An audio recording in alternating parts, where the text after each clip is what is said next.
I'm going to go over, this is a good one. I'm going to go over a live campaign. Well, it's not live right now, but a campaign I ran. So this is one of my many ad accounts. I have quite a few, as you can see, too many. But this is one of my ad accounts where I ran a campaign for Passion Over Profits. It's a make money online coaching program. Some of you know it, some of you don't. If you're watching the replay, you might know it. But I did the same thing that I do with all my campaigns, especially in the last year or two, is use the hedge funnel. So I'm going to go through the numbers with you guys and show you that the math works 100%. I'm going to show you the profit that I made, and I'm going to show you, the math, the profit, and how it was, I won't say easy, because I did do some research and I did make sure the ads were really good and all that good stuff, but leveraged. There's a big difference between the words easy and leveraged. I never want to conflate the two. I like to have a leverage business, which is what everybody in here is interested in, which that means you're working 1 day, maximum 2 days a week, and the rest of the time you're just time off, right? You're just with family doing whatever. That's what I like. So I put in the work up front to build these, and then when they're running, I just have a business that I manage rather than being, let's say instead some guru's telling you to post on Instagram every day and do reels where you're pointing at stuff and dancing around. No, it's just not for me. That is not a leverage business. That is what I call like being self-employed. Like you're basically doing all this work all the time. Not to say it doesn't work. It's just a different kind of business. So with the hedge funnel, I got this. Now you can see there's a few different ad sets that I tried with this. I did different strategies here. Some of them worked, some of them didn't, but the one that did work, I'll show you what I did. I tried launching all of them at $150 a day. That was my starting budget. Your starting budget could be $20, $30, $40 a day. It doesn't really matter. The amount doesn't matter. It's just, it's going to go faster or it's going to go slower. You're going to see results faster. You're going to see results slower. That's all it is. Okay. There is a level where you don't want to overspend. I would say I was right like on the borderline of overspending, maybe like $200 a day. Starting off with a brand new campaign might be too much. The reason being, Facebook is going to spend your money no matter what. They're going to show your ads in front of people no matter what. So the more money you spend on your ads, the more people your ads are going to show to. And whether they're interested in your product or not doesn't matter to Facebook. They're going to spend your money anyway. So there is the ability to overspend in the beginning if you're not careful, because there may not be that many people interested in your product. So you do generally want to start at a lower budget. I started at 150 because I've done this a million, billion, cajillion times. So I'm comfortable with 150. Okay. So you can see some of the campaign numbers here. Let's just go through them. This one's going to be one of the big ones. It should be on your calculator, cost per purchase, or on your calculator. It's called CPA, cost per acquisition. Same number. They're both the same thing. It just means how much does it cost to get one person to make a purchase, period. Okay. It's not a complicated number. It's not some secret number. It's not something that, takes a million years to understand in your head. It's like if someone comes up to my lemonade stand, how much does it cost me to advertise to get one person to buy my lemonade? That's it. Okay. So for this particular ad set where I ran this campaign, it was $86.51 to get one purchase. Okay. And I believe in this funnel, the first product was $17, but you guys know that I like to, the way the hedge funnel works is there's like an immediate low price product to get someone to buy. And then on the way out, on the checkout, there's these order bumps. I usually have 2 or 3. An order bump is just a very quick upsell. Like they might spend another 27, another 37, something like that. But you have these bumps. And then that $17 purchase doesn't go straight to like, here's your receipt, have fun. It usually goes to an upsell page where they're then prompted and said, you say something like, hey, for $97, $197, something else that's a higher price, you might get a full bundle. Think about it like this. Back in the day when I went to Kmart, rest in peace, If you go to Kmart back in the day, they might have had a special on pants and said like, hey, buy these pants, but upsell if you get the full outfit. If you get 2 pants and a sweatshirt and underwear and socks, you get it for this discounted price bundled all together. That's what an upsell is. So here it might be like $97 or something like that for an upsell. Let me get rid of that.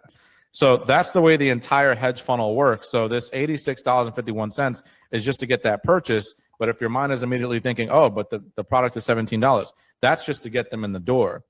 As afterwards, they're presented with some other stuff, right? Okay. So purchase conversion value means how much they actually ended up spending altogether, which through this process was $577 total. And then this was the amount spent. I spent $1,557.12. So that's why I stopped this ad campaign, because this is a loss. And I don't mind losing. Okay, I don't. Because the idea is to get at least most of my money back so that I can sell the affiliate offer. And I'm going to get to that in a second. But this one for me was too much of a loss. Okay, it's too much. So I lost about $1,000, where I spent $1,500. I lost about $1,000, so it's like a 66% loss or something like that. So I made back like 30%, 33% of my ad budget. I shoot for a minimum of 70%, minimum of 70%. So this one I cut off. I canceled it. I said, that's a loss. That's too big of a loss, and I don't want to take that, right? So that one was not a good one. Cost per milli was good. That's a different number. So here it is, the ROAS. So ROAS stands for return on ad spend. Return on ad spend.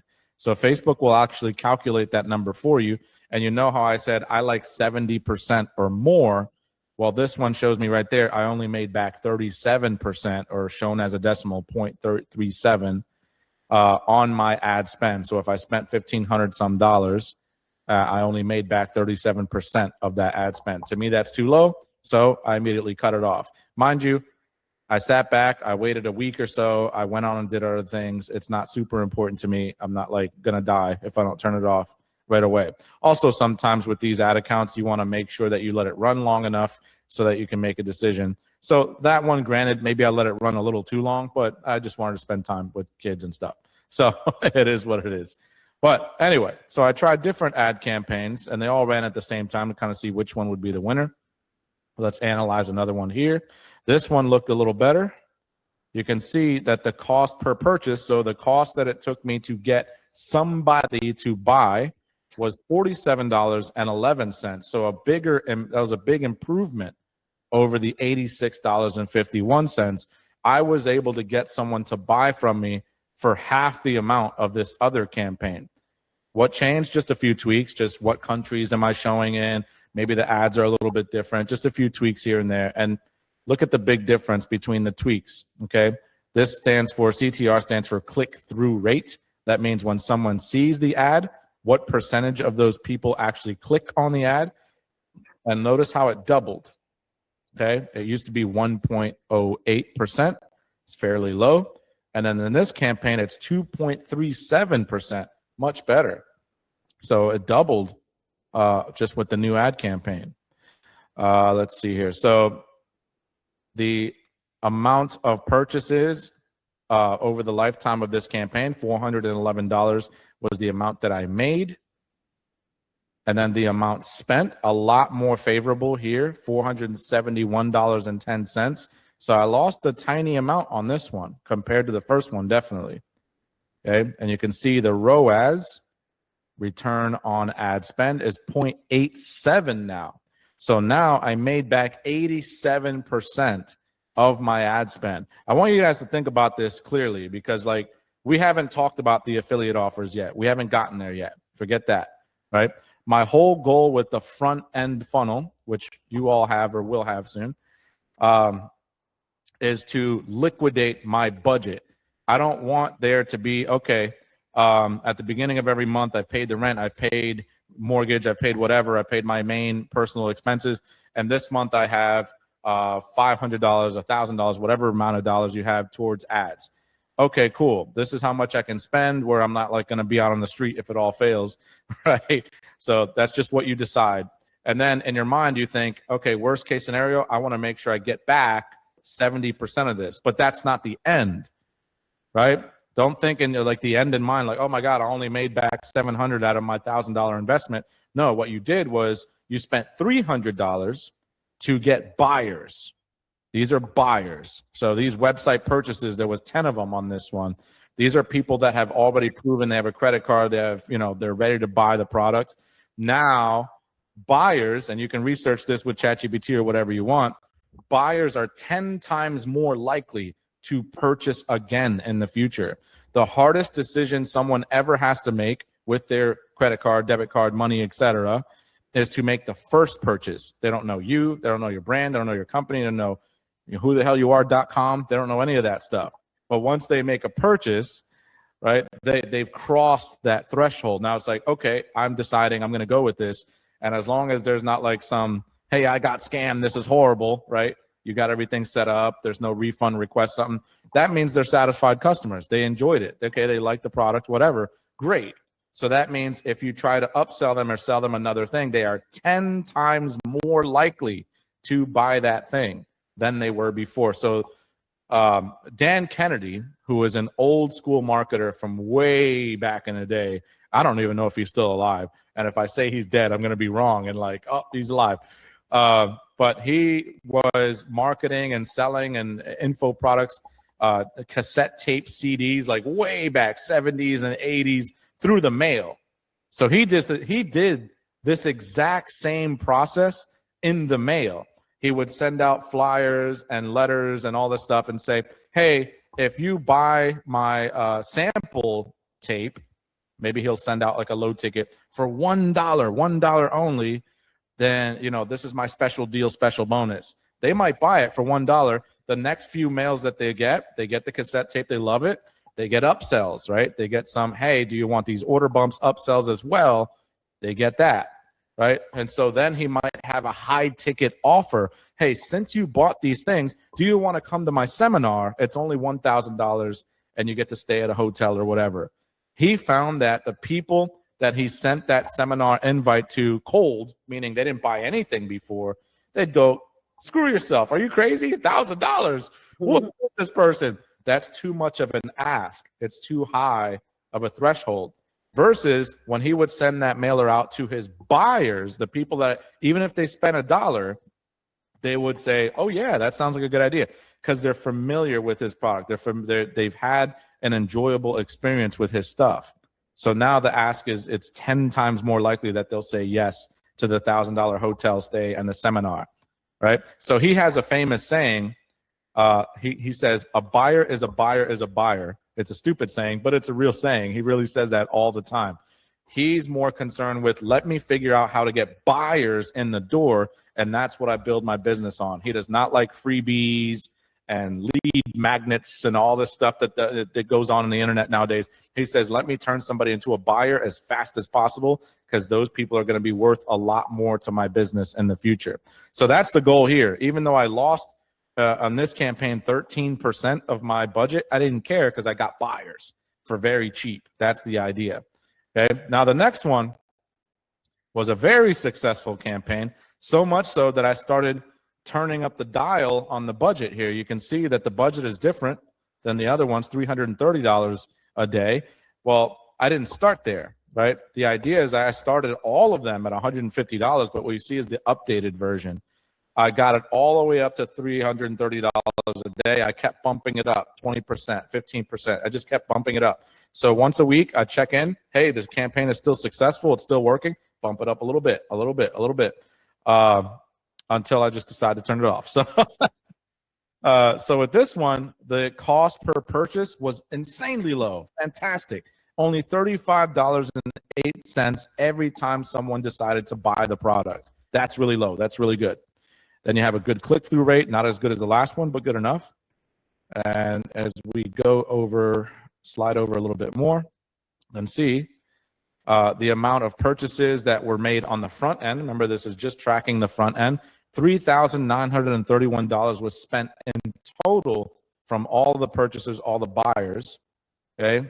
And then I got 103 buyers. That's fantastic. And guess what? I only spent $3,613.21, but I immediately made back $3,931 flat. So what that means is, oh my goodness, and this is why I kept bumping up the spend on that one. Where's the ROAS? So the ROAS is right here. So that means I made back 1.09, 109% of my ad spend. That's the holy grail. That's what we're shooting for with this strategy. Think about that. Every dollar that I put in to get buyers, I said, I want buyers, Facebook, give me buyers. Facebook gave me back $1.09. So I was being paid to grow my business. That's the holy grail. That's what you want right there. That's what you can do. That's where you can set and forget this thing.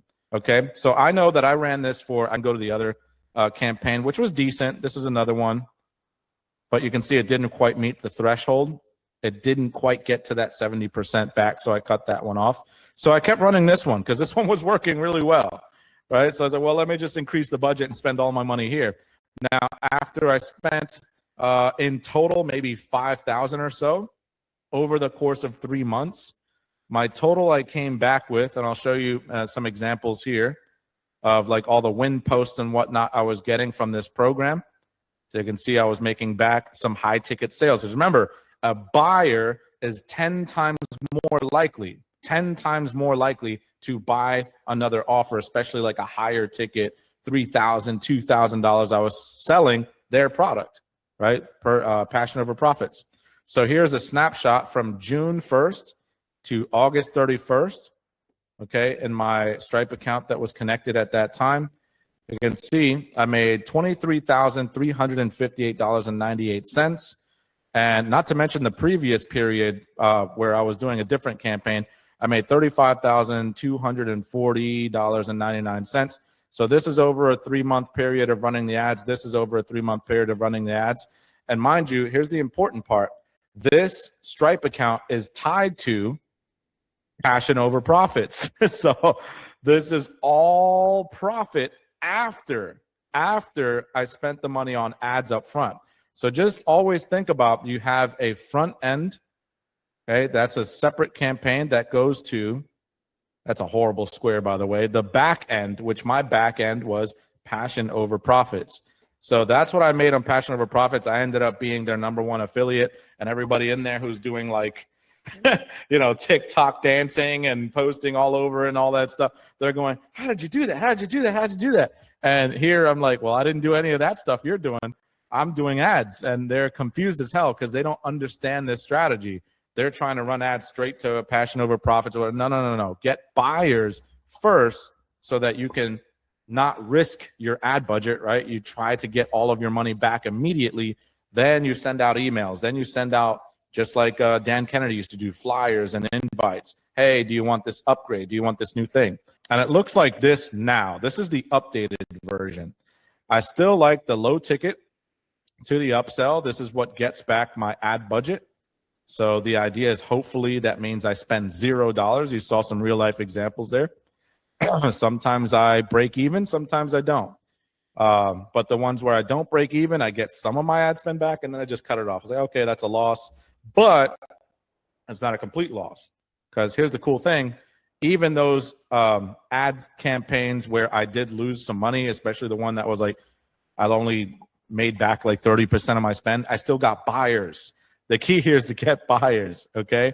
But you want to get buyers for nothing, 0 cost, for free. That's the ultimate goal, right?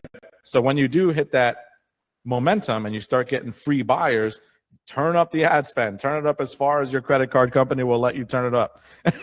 You know, just go. Because then you're just going to get buyers on autopilot and you can run this system. Now, I still do the same thing as far as pushing to an affiliate offer now, especially because you don't have to handle the delivery and stuff. It's going to be easier sometimes.